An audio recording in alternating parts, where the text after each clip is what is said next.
Welcome to the CEO Launch Podcast. We are a dynamic mother-daughter duo bringing you personality, insights, and practical advice from two different generations of entrepreneurship. We aren't just mother and daughter. We are also best friends and business partners.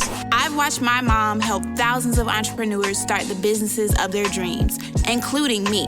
And now it's your turn.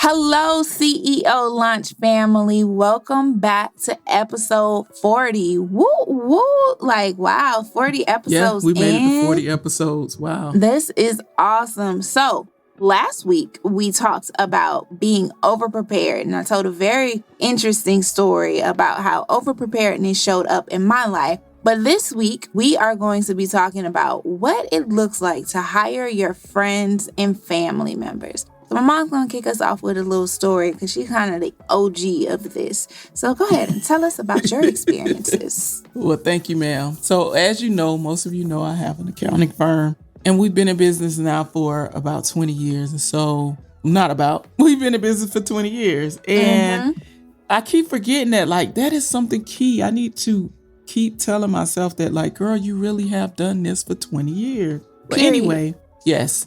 And as my business was growing in the beginning, I needed help. So I got to the point where I was ready to hire an assistant.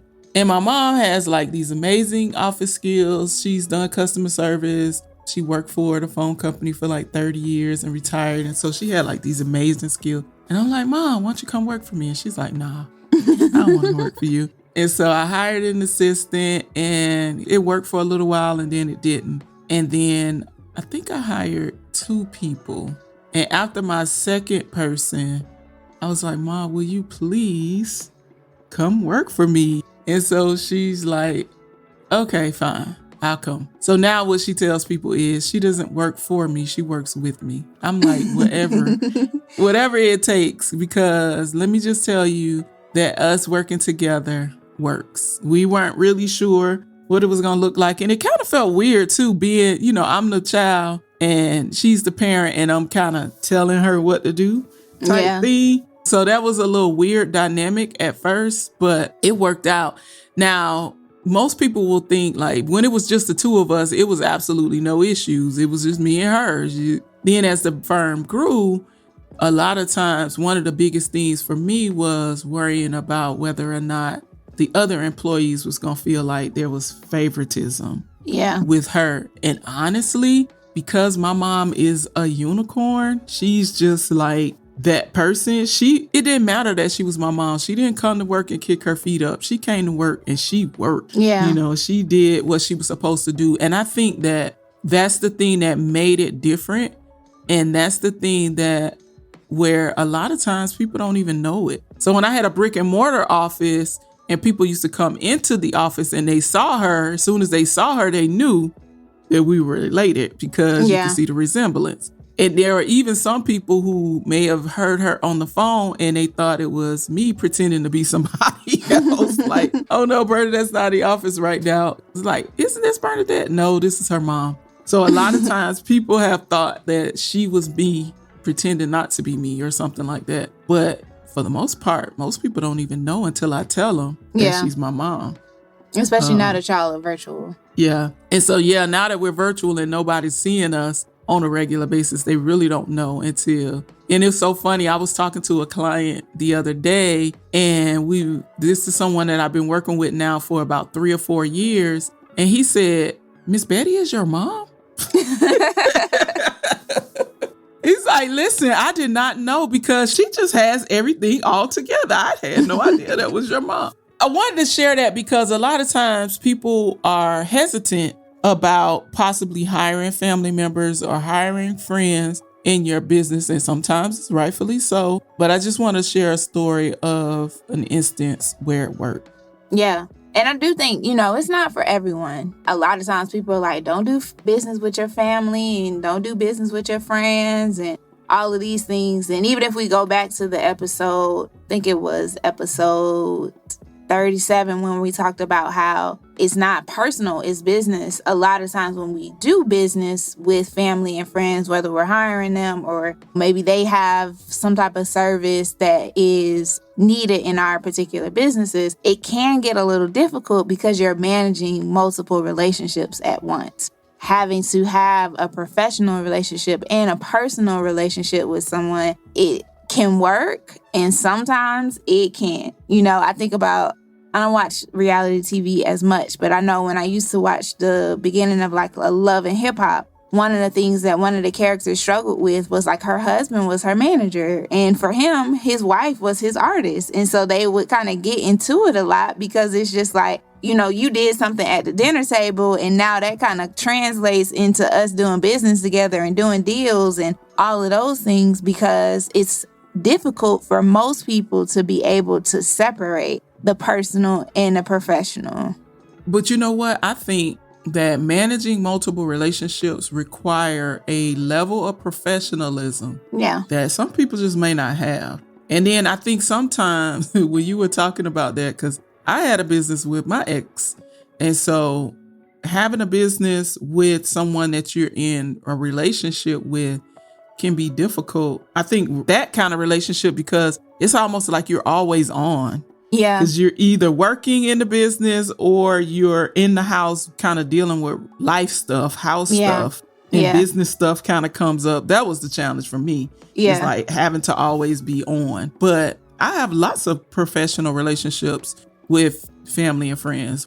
Of course, starting with my mom, but I've done business with a lot of friends. And I think that as long as it's professional, it works. Yeah.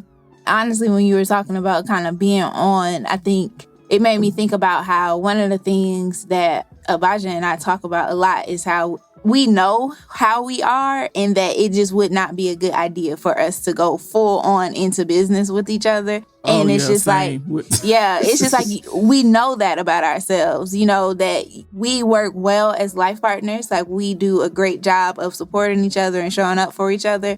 But if it came down to we are locked in and doing business with each other, it just wouldn't, it wouldn't translate well. And I think having that knowledge is important. You have to know what relationships can handle that and what relationships can't. Because sometimes you just might need to show up for people in the way that you're showing up for them, in that personable way. And just that. And that's it. That's it. Yeah. Similar to you, like I've hired a good amount of my friends. I've had friends who have businesses and I've contracted with them. Sometimes it worked, sometimes it didn't work. Sometimes it went really well and we continue to work together and we're vendors. And then sometimes it did not turn out well. And it's like, it becomes awkward because it's just like, dang, like you don't do a good job. And now it's like weird to hang out with you because you kind of suck. So it's just like, for me, a lot of my close friends, they understand that work is important for me as a person. So my closer people that I would consider my best friends kind of have that same hardworking energy for me. So they get that part. And then there are kind of the friends and the associates that may, do whatever. And the type of person that I am, I enjoy supporting people like in their businesses. And I've just learned like sometimes, over the last 2 entering 3 years of doing this, it's like, sometimes it's not for everybody. But when you do have employees that are friends and family, you still have to treat them the same way that you would if you hired somebody, not off the street, but, if you did an advertisement, if you did an advertisement and you found someone to fulfill a position, like you have to treat them the same way that you would your best friend or your mom or your cousin or whomever, because again, you don't want to have that favoritism. You want to be able to be fair. Such and such doesn't do what they're supposed to do, and that's your bestie, then you need to tell such and such to get they bleep together. Yeah. You sound like, ma'am. And I think a part of the initial conversation needs to be, listen,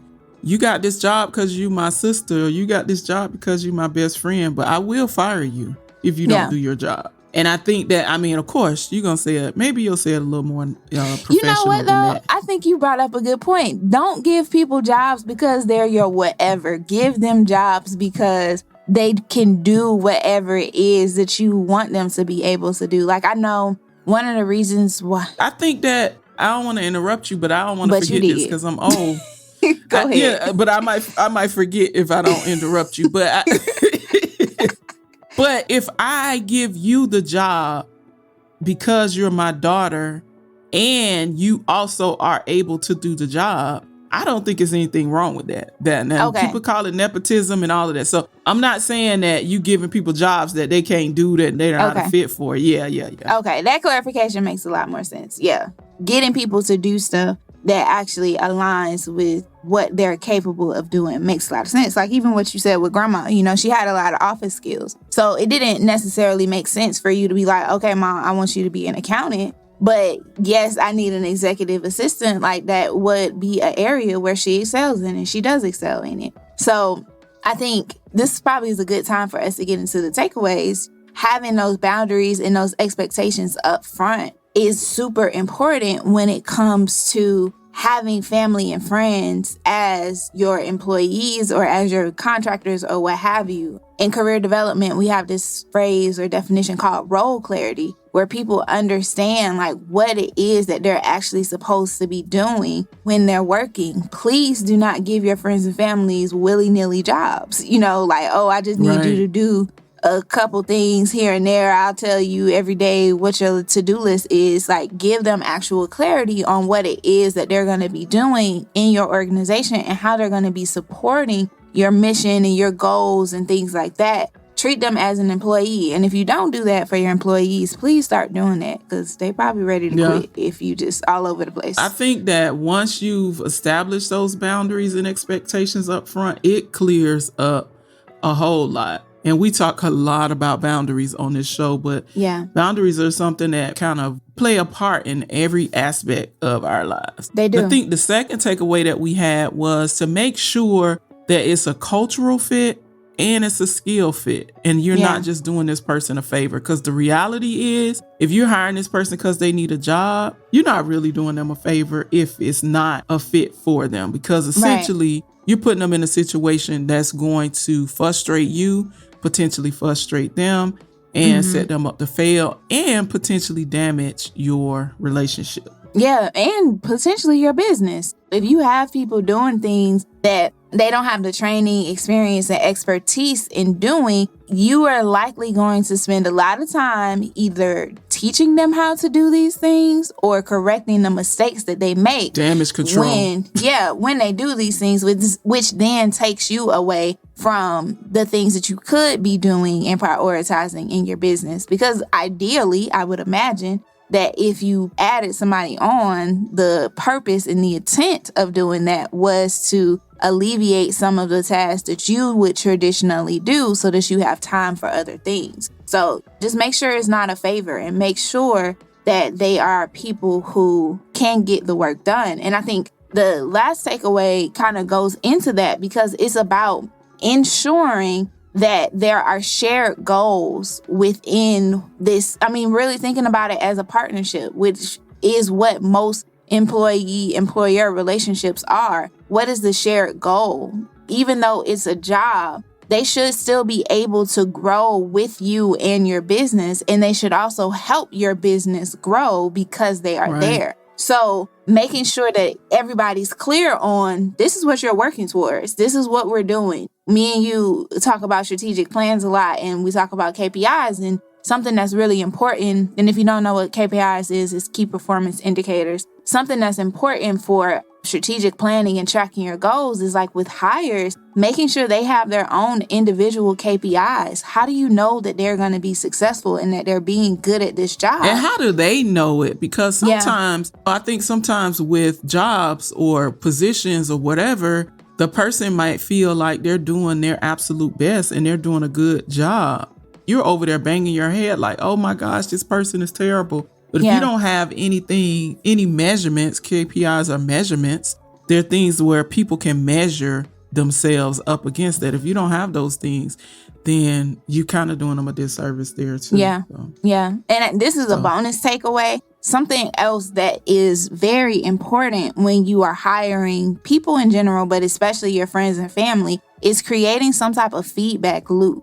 so that there is a consistent way that you all exchange feedback for each other. And it's not just you criticizing them and telling them what they're doing wrong, getting feedback from them about what you can do as a manager, if you're the manager, to improve certain things that's going on. And if you create that culture in the beginning where feedback is consistent and it's clear and it's constructive, then it makes it a lot easier to go against all of those hard parts where it comes with managing both personal and professional relationships, because I'm able to distinguish the fact that professionally you are giving me feedback about whatever it is that I'm doing work, and it's not necessarily a criticism on my personal characteristics. So that was just a bonus one. Freestyle, no pad, no pencil. And that kind of, it kind of loops back into episode 37 when we're talking about it not being personal, because when you provide that kind of feedback, it's really not personal. It's very, very specific. You're still awesome. Your edges are nice, you know. You and these edges, girl. But at the same time, when it comes to this, and this, I need you to tighten up in this area, right? Yeah. So, thanks, guys, for kicking it with us again on this episode. We appreciate you guys so much. And if you haven't already followed us on social media, we are on Facebook, LinkedIn, Instagram, and Twitter at The CEO Launch. And if you are on Facebook, we invite you to join our online community at The Efficient CEO Movement, where we will continue the conversation. We'll see you next week. And don't forget to take off. This is a Clear Word production.